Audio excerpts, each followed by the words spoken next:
아버지는 가진 게 없잖아요. 이번 달 안에 집 팔고 나가세요. 재개발을 앞둔 낡은 아파트. 노년의 아버지 앞에서 날아든 건 자식들의 냉혹한 요구였습니다.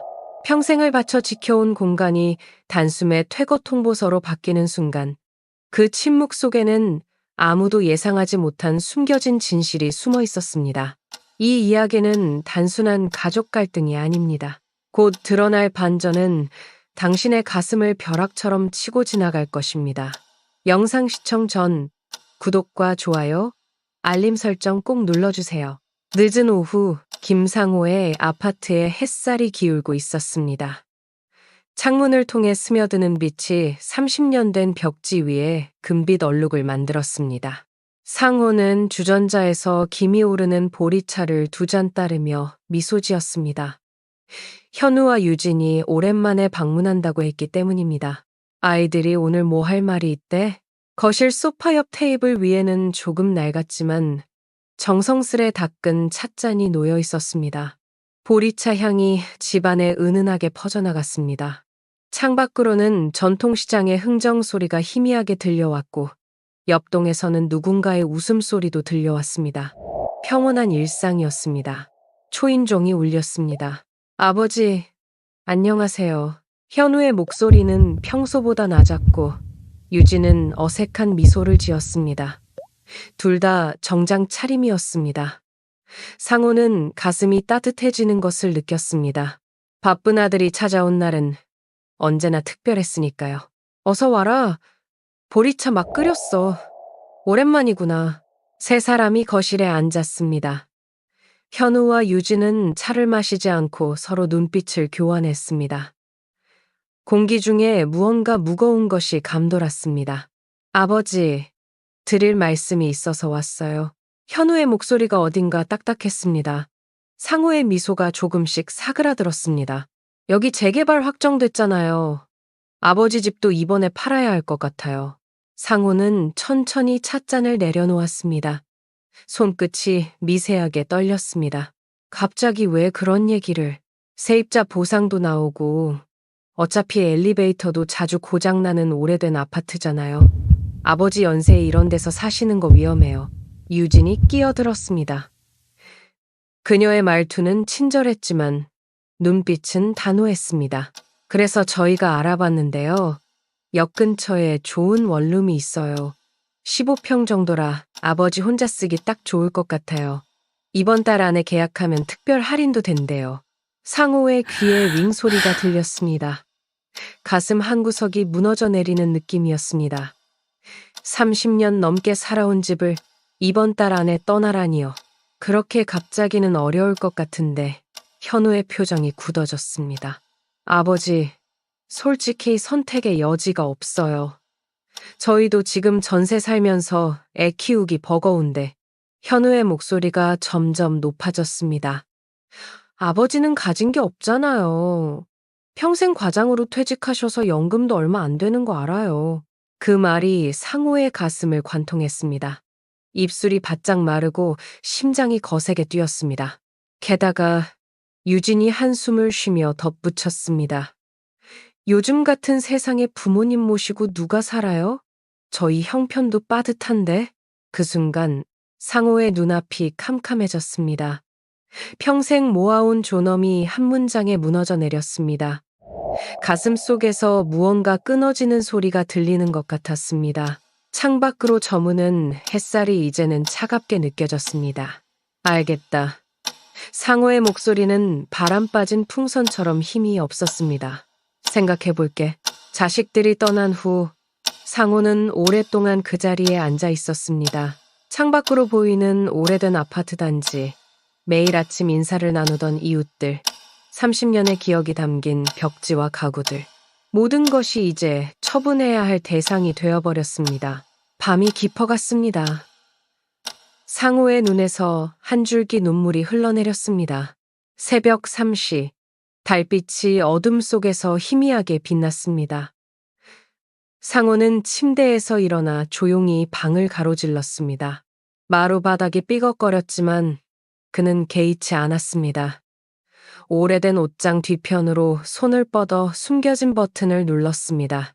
작은 딸깍 소리와 함께 옷장이 몇 센티 옆으로 밀렸습니다. 그 뒤에는 묵직한 금고가 있었습니다. 상호의 손가락이 다이얼을 돌렸습니다. 30, 8, 15. 그의 첫 사업체 설립일이었습니다. 금고 문이 열리며 냉랭한 금속 냄새가 코끝을 스쳤습니다. 상호는 금고 안에서 검은색 가죽 바인더를 꺼냈습니다.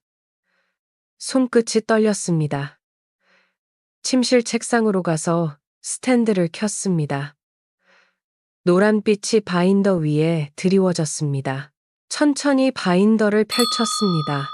첫 페이지에는 증권계좌 명세서가 있었습니다. 그 숫자를 보고 상호는 쓴웃음을 지었습니다. 총 자산 가치 68억이 450만 원. 다음 페이지로 넘겼습니다. 부동산 소유권 증서들이 정갈하게 정리되어 있었습니다. 서울 강남구 아파트 일채, 제주도 땅이 필지, 현 시세 합계 15억 8, 0만 원. 마지막 페이지에는 여러 은행의 예금 증서가 있었습니다. 총 예금액 22억 3, 800만 원. 상호는 숫자들을 한참 바라보았습니다. 모두 합치면 112억이 넘었습니다. 자신이 가진 게 없다는 아들의 말이 귓가에 맴돌았습니다. 가슴속에서 무거운 돌덩이가 굴러다니는 것 같았습니다. 스탠드 불빛 아래 상호의 얼굴에 깊은 주름이 선명하게 드러났습니다.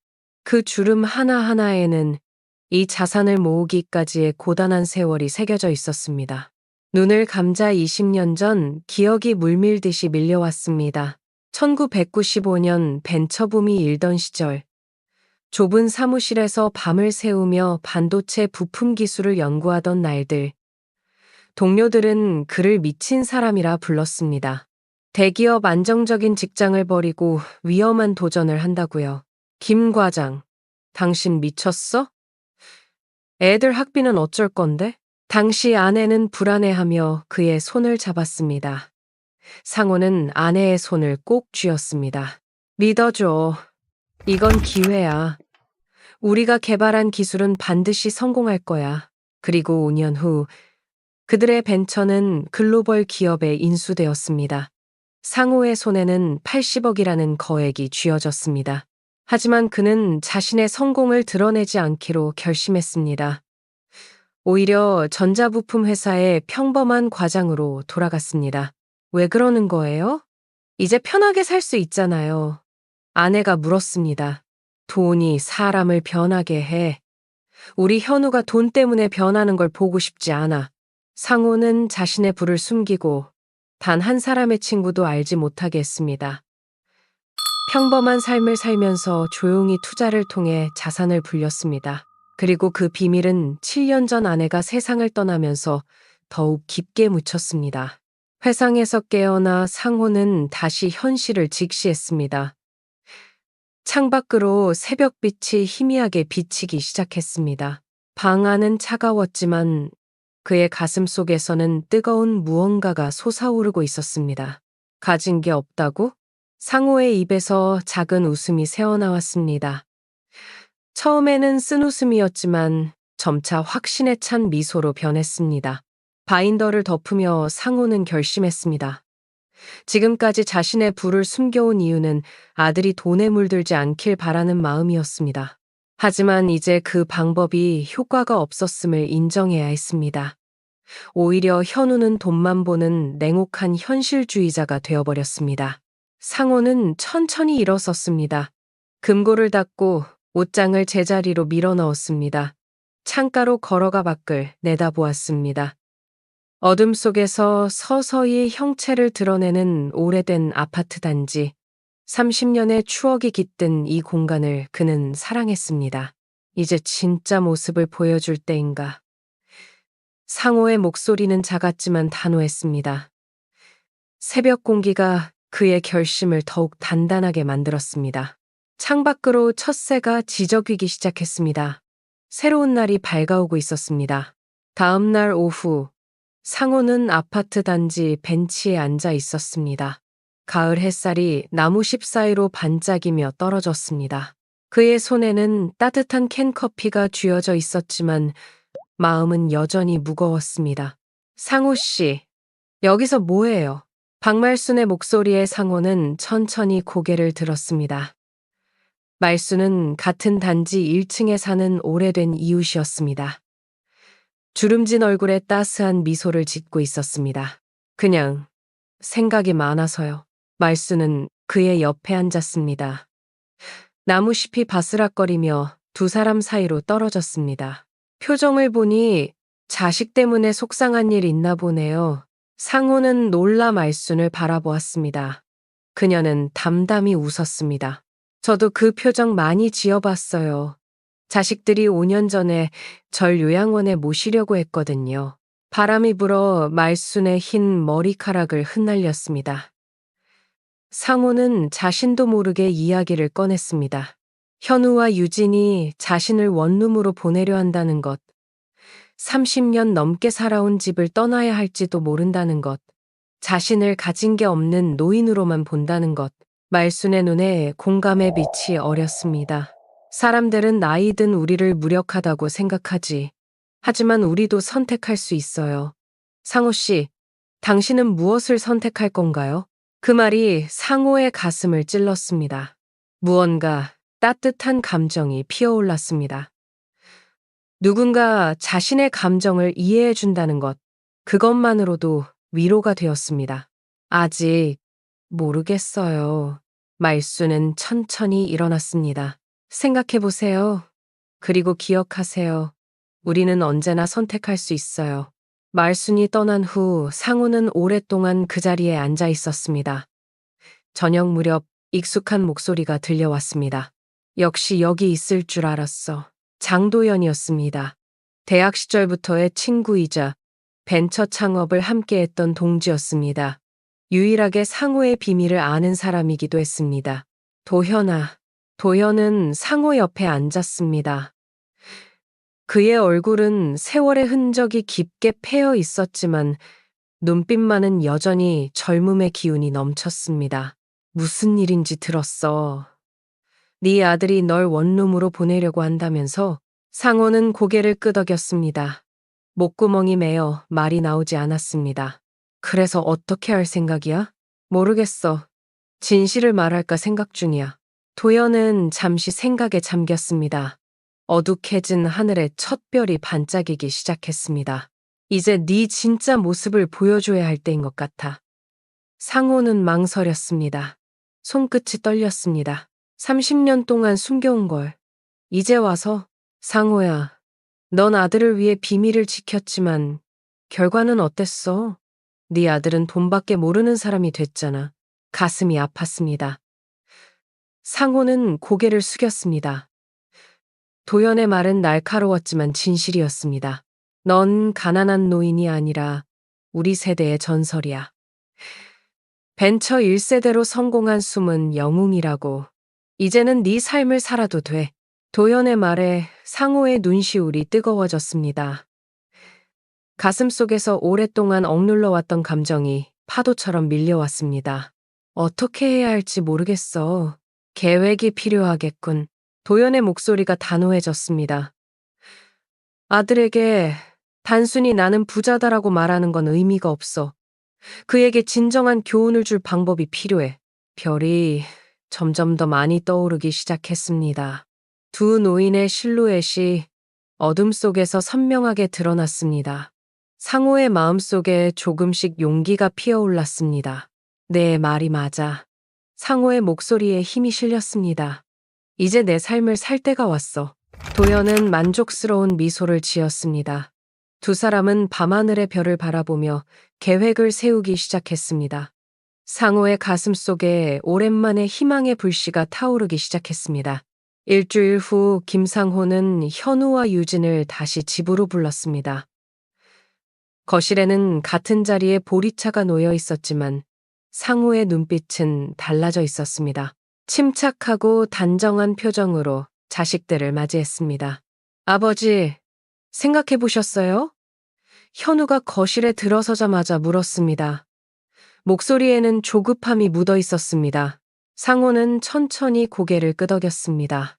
손끝이 미세하게 떨렸지만 목소리는 담담했습니다. 그래, 생각해봤다. 네 말이 맞는 것 같구나. 현우의 눈이 커졌습니다. 이렇게 쉽게 승낙할 줄은 몰랐던 듯 했습니다. 유진은 안도의 한숨을 내쉬었습니다. 정말요? 아버지가 이해해 주시다니 다행이에요. 상호는 희미하게 웃었습니다. 그의 눈 깊숙한 곳에서 무언가 번뜩였지만 두 사람은 알아채지 못했습니다. 다만 한 가지만 부탁하자. 내가 새로 갈 집을 직접 고르고 싶구나. 너희가 보는 원룸 말고. 현우는 잠시 망설이다 고개를 끄덕였습니다.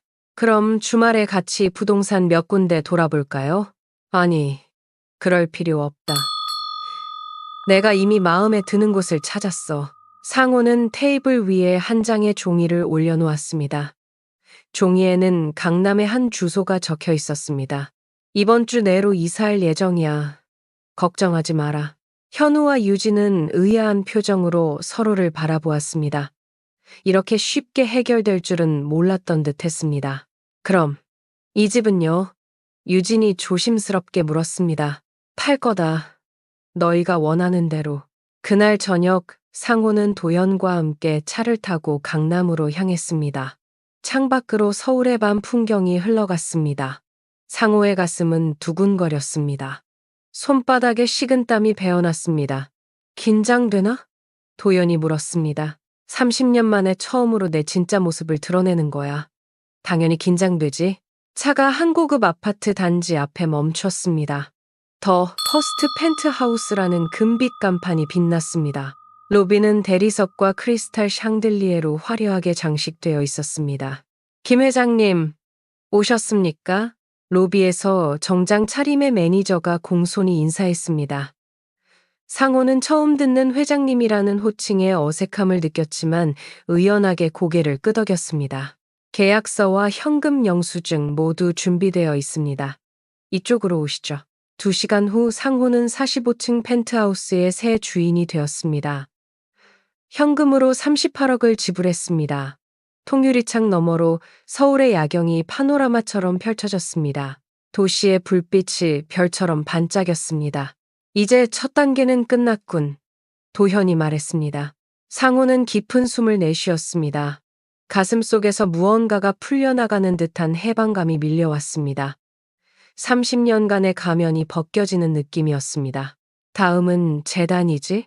다음 날 아침, 상호는 변호사와 함께 세빛나눔 재단 설립 서류에 서명했습니다. 기부금 20억 원이 적힌 수표를 건넸습니다. 그의 손이 떨렸지만 눈빛은 확신에 차 있었습니다. 김 회장님, 언론에도 알릴까요? 변호사가 물었습니다. 그래, 그렇게 해. 사흘 후 여러 경제신문과 방송에 같은 헤드라인이 실렸습니다. 숨겨진 벤처 1세대 김상호 회장, 112억 자산 공개하며 재단 설립. 기사에는 상호의 사진과 함께 그의 숨겨진 성공 스토리가 상세히 실려 있었습니다. 벤처붐 시절 반도체 기술로 성공한 후 20년간 정체를 숨겨온 이야기, 자산 내역, 새롭게 설립한 재단의 목표까지. 상호는 펜트하우스 소파에 앉아 신문을 천천히 넘겼습니다. 갑자기 휴대폰이 요란하게 울렸습니다. 현우였습니다. 아버지, 이게 무슨 일이에요? 신문에 나온 이야기가 다 사실이에요? 상호는 잠시 말없이 창밖을 바라보았습니다. 서울의 아침 풍경이 눈부시게 펼쳐져 있었습니다. 30년간 숨겨온 진실을 말하는 순간이 드디어 왔습니다. 그래, 사실이다. 전화 너머로 현우의 거친 숨소리가 들렸습니다. 상호는 계속해서 담담하게 말을 이었습니다. 네가 말했지? 아버지는 가진 게 없다고. 그래서 보여주고 싶었다. 내가 정말 가진 게 무엇인지. 아버지, 그게 이제 와서 변명할 필요 없다. 나는 이제 내 삶을 살 거야. 네가 원하는 대로 옛집은 팔았고 새 집으로 왔어. 다만 네가 생각한 원룸은 아니지만. 상호의 목소리에는 떨림이 없었습니다.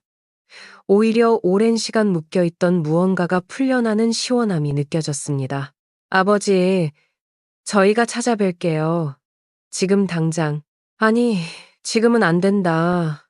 나는 앞으로 바쁠 거야. 재단 일도 있고. 통화를 마친 후 상호는 깊은 숨을 내쉬었습니다. 가슴 속에서 오랫동안 억눌려 있던 무게가 사라지는 기분이었습니다. 자존감이 한 톨씩 회복되는 느낌이었습니다. 창가에 서서 서울의 풍경을 바라보았습니다. 이제 그는 더 이상 가진 게 없는 노인이 아니었습니다. 그는 자신의 삶을 스스로 선택한 주인공이었습니다. 새빛나눔 재단 건물 앞 현우와 유진이 로비에 들어섰습니다. 현우의 얼굴은 창백했고 유진은 불안한 듯 손가락을 꼬고 있었습니다. 로비는 고급스러웠지만 위압적이지 않았습니다.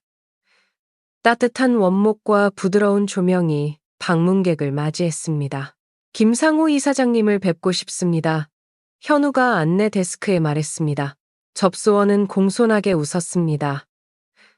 성함이 어떻게 되시나요? 김현우입니다. 이사장님의 아들입니다. 접수원은 컴퓨터를 확인한 후 고개를 저었습니다.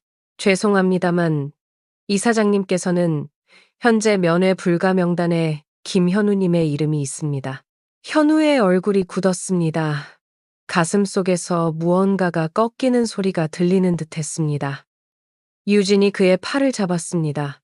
그럼 언제 뵐 수 있을까요? 별도의 지시가 없는 한 당분간은 어렵습니다. 메시지를 남기시겠습니까? 현우는 아무 말도 할 수 없었습니다. 목구멍이 메였습니다. 유진이 대신 말했습니다. 아버님께 죄송하다고 전해주세요. 그리고 만나고 싶다고요. 재단을 나와 차에 탄 두 사람은 한동안 침묵했습니다. 현우의 눈가에 눈물이 맺혔습니다. 어떻게 이럴 수가 있지? 그가 마침내 입을 열었습니다. 아버지가 이렇게 부자였다니, 그리고 우리를 만나주지도 않다니. 유진은 창밖을 바라보았습니다. 가을 햇살이 차갑게 느껴졌습니다. 우리가 잘못했어. 그녀의 목소리는 작았습니다. 아버님을 가진 게 없는 사람으로만 봤으니까. 현우는 손으로 얼굴을 감쌌습니다. 어깨가 작게 떨렸습니다. 난 항상 아버지가 과장으로 퇴직해서 가난하다고 생각했어. 그런데 알고 보니 112억의 자산가라니. 유진은 남편의 어깨에 손을 얹었습니다. 이제 어떻게 해야 할까요? 다음 날 아침, 상호는 펜트하우스 창가에서 커피를 마시고 있었습니다. 도연이 노크 소리와 함께 들어왔습니다. 아침부터 방문객이 있었다며? 상호는 고개를 끄덕였습니다. 현우와 유진이 재단에 왔었대. 만났어? 아니, 아직은 때가 아니야. 도연은 상호 옆에 앉았습니다. 햇살이 두 노인의 주름진 얼굴을 비추었습니다. 너무 오래 끌지는 마. 교훈을 주는 것과 관계를 영원히 단절하는 건 다른 일이야. 상호는 커피잔을 내려놓았습니다. 그의 눈에는 복잡한 감정이 어려 있었습니다. 알아. 다만 현우가 진심으로 반성하길 바랄 뿐이야. 그날 저녁 현우는 자신의 아파트 거실에 앉아 노트북을 켰습니다. 몇 시간 동안 글을 쓰고 지우기를 반복했습니다. 유진이 커피를 가져다 주며 물었습니다. 뭘 그렇게 열심히 써요? 아버지께 드릴 사과문이야. 새벽 3시, 현우는 마침내 글을 완성했습니다. 아버지께 드리는 사과와 반성문이라는 제목의 긴 편지였습니다. 그는 이 글을 자신의 SNS 계정에 공개적으로 게시했습니다. 왜 공개적으로 올리는 거예요? 유진이 놀라 물었습니다. 아버지께 진심을 보여드리고 싶어. 내가 얼마나 부끄러워하고 있는지, 얼마나 미안해하는지. 그의 글은 빠르게 퍼져나갔습니다.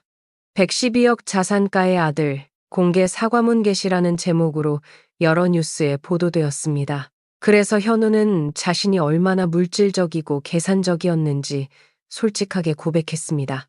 아버지를 단지 가진 게 없는 노인으로만 봤던 자신의 태도를 깊이 반성했습니다. 상호는 태블릿으로 그 글을 읽었습니다. 손가락이 떨렸고 눈시울이 뜨거워졌습니다. 문장 하나하나에 아들의 진심이 느껴졌습니다. 나는 아버지를 단지 퇴직금 조금 받은 노인으로만 봤습니다. 그러나 아버지는 언제나 엄청난 부를 가진 분이셨습니다.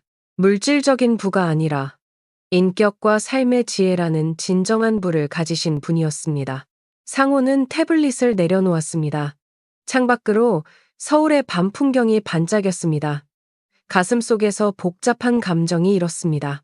분노와 상처, 그리고 그 밑에 깔린 사랑이 뒤엉켰습니다.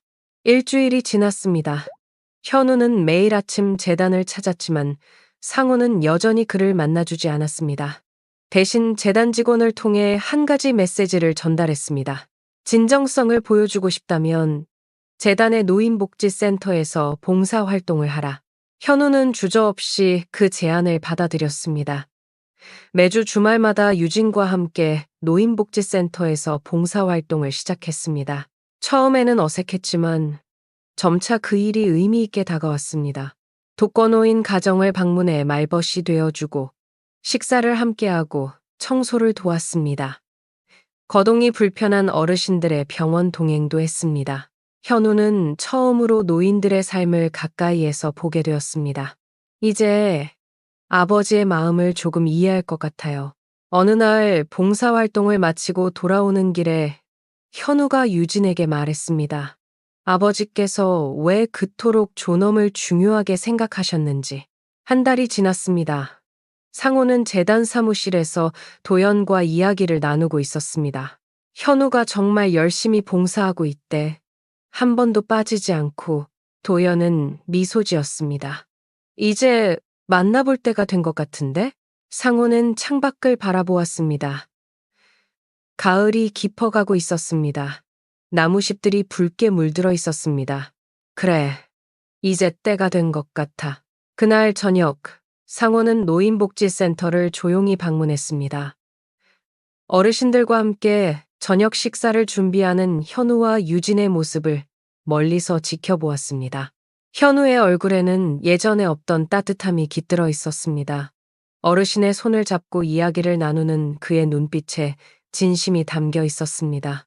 상호의 눈가에 눈물이 맺혔습니다. 가슴 속에서 단단했던 분노의 벽이 조금씩 녹아내리기 시작했습니다. 아들이 변화하고 있다는 사실이 그를 감동시켰습니다. 상호는 천천히 한 걸음 내딛었습니다. 현우를 향해 노인복지센터 식당, 저녁 식사 준비가 한창이었습니다. 현우는 어르신들의 식판을 나르고 있었고 유진은 테이블을 정리하고 있었습니다. 따뜻한 음식 냄새와 부드러운 대화 소리가 공간을 채웠습니다. 현우야. 익숙한 목소리에 현우는 움직임을 멈췄습니다. 천천히 고개를 돌렸습니다. 그곳에 상호가 서 있었습니다. 그의 눈빛은 달라져 있었습니다. 더 이상 분노나 실망이 아닌 조심스러운 기대감이 담겨 있었습니다. 아버지, 현우의 손에서 식판이 떨어질 뻔했습니다. 가슴이 세차게 뛰었습니다. 유진도 놀라 다가왔습니다. 여기서 뭐 하고 계세요? 현우가 떨리는 목소리로 물었습니다. 너희를 보러 왔다. 세 사람은 복지센터 뒤뜰 벤치에 앉았습니다. 초가을의 저녁 공기가 쌀쌀했지만 그들 사이의 긴장감은 더 차갑게 느껴졌습니다. 한동안 아무도 말을 꺼내지 못했습니다. 한 달 동안 봉사활동을 했다고 들었다. 마침내 상호가 입을 열었습니다. 현우는 고개를 끄덕였습니다. 목구멍이 메어 말이 나오지 않았습니다. 처음에는 저도 그냥 아버지를 만나기 위한 방법이라고 생각했어요. 유진이 대신 말했습니다. 하지만 시간이 지날수록 정말 의미 있는 일이 되었어요. 현우의 눈에 눈물이 고였습니다. 아버지, 정말 죄송합니다. 제가 얼마나 이기적이었는지, 그리고 아버지를 얼마나 잘못 판단했는지. 상호는 아들의 눈을 바라보았습니다. 30년간 숨겨온 비밀, 그리고 그 비밀이 폭로된 후의 상처와 분노가 그의 마음속에 여전히 남아 있었습니다. 하지만 그와 동시에 새로운 감정이 피어오르고 있었습니다. 용서의 가능성이었습니다. 왜 그동안 숨기셨어요? 현우가 물었습니다. 왜 저희에게 알리지 않으셨나요? 상호는 깊은 숨을 들이마셨습니다. 가을 하늘에 별들이 하나둘 빛나기 시작했습니다. 너를 물질적인 욕심에서 자유롭게 키우고 싶었다. 내가 가진 부가 너의 인격을 망치지 않기를 바랐어. 하지만 결국 제가 돈만 보는 사람이 되어버렸네요. 상호는 쓴웃음을 지었습니다. 그래. 아이러니하게도 내 방식이 잘못됐던 것 같구나. 세 사람은 다시 침묵에 잠겼습니다. 센터 안에서는 어르신들의 웃음소리가 들려왔습니다. 아버지, 저희에게 다시 기회를 주실 수 있을까요? 유진이 조심스럽게 물었습니다. 상호는 천천히 고개를 끄덕였습니다. 그래서 여기 온 거야. 그날 밤 세 사람은 오랜만에 함께 식사를 했습니다. 상호의 펜트하우스가 아닌 노인복지센터의 소박한 식당에서였습니다. 어색함은 여전했지만 조금씩 풀어지고 있었습니다. 시간은 빠르게 흘렀습니다. 봄이 왔고 상호의 펜트하우스 거실에는 특별한 손님이 와 있었습니다. 윤선이었습니다. 재단에서 함께 일하게 된 그녀는 상호에게 특별한 존재가 되어가고 있었습니다. 오늘 현운의 가족이 온다고요? 선이가 물었습니다. 상호는 미소 지으며 고개를 끄덕였습니다. 그의 눈빛에는 기대감이 어려 있었습니다. 이제 금고 문서들을 보여줄 생각이에요. 선이는 따뜻한 미소를 지었습니다. 그녀의 존재는 상호에게 새로운 활력을 가져다 주었습니다. 현관 초인종이 울렸습니다. 현우와 유진이 들어왔습니다. 유진의 배는 불러와 있었습니다. 그들의 첫 아이를 임신한 상태였습니다. 아버지 안녕하세요. 현우의 목소리는 예전과 달리 부드럽고 공손했습니다. 상호는 일어나 아들을 안았습니다. 그의 눈에 눈물이 맺혔습니다. 와줘서 고맙다. 식탁에 네 사람이 앉았습니다. 상호는 오래된 가죽 바인더를 꺼냈습니다. 금고에 보관해온 그 바인더였습니다. 이건 내가 30년 동안 숨겨온 모든 자산 목록이야. 이제 너희에게 보여주고 싶구나. 현우는 바인더를 받아들었지만 펼치지 않았습니다. 아버지, 전 이제 이 숫자들에 관심이 없어요. 진짜 중요한 건 우리 가족이니까요. 상호의 눈가에 미소가 번졌습니다. 가슴속에서 따뜻한 감동이 밀려왔습니다. 이것이 바로 그가 30년간 바라왔던 모습이었습니다. 그래도 알아둬야 할 것이 있어. 상호가 말했습니다. 재단에 70억을 추가로 기부했고 나머지는 너희와 곧 태어날 우리 손주를 위한 거야. 하지만 조건이 있어. 무슨 조건인가요? 그 돈으로 누군가를 도울 수 있는 일을 해야 해. 너희만을 위해 쓰지 말고. 현우와 유진은 서로를 바라보았습니다. 그들의 눈빛에는 더 이상 계산적인 욕심이 아닌 새로운 결심이 담겨 있었습니다. 약속드릴게요, 아버지. 그해 가을 상호와 선희는 조용한 결혼식을 올렸습니다. 현우와 유진, 그리고 갓 태어난 아들 지호가 함께했습니다. 도현은 평생 친구로서 축하의 말을 전했습니다. 늦었지만 이제 진짜 시작이구나. 도현이 상호의 어깨를 두드렸습니다. 상호는 미소 지었습니다. 70년의 인생을 살아오면서 그는 이제야 진정한 부의 의미를 깨달았습니다. 숫자로 표현되는 부가 아니라 관계와 사랑, 그리고 자유로운 선택의 기쁨이었습니다. 작은 지호를 안아보며 상호는 생각했습니다. 자신의 일생에 대해, 그리고 앞으로 열릴 새로운 장에 대해 두렵지만 설레는 마음으로. 늦었지만 이제 진짜 시작이야. 그의 말에 선희가 따뜻하게 미소 지었습니다. 창밖으로는 가을 햇살이 황금빛으로 빛나고 있었습니다. 새로운 계절, 새로운 시작의 빛이었습니다.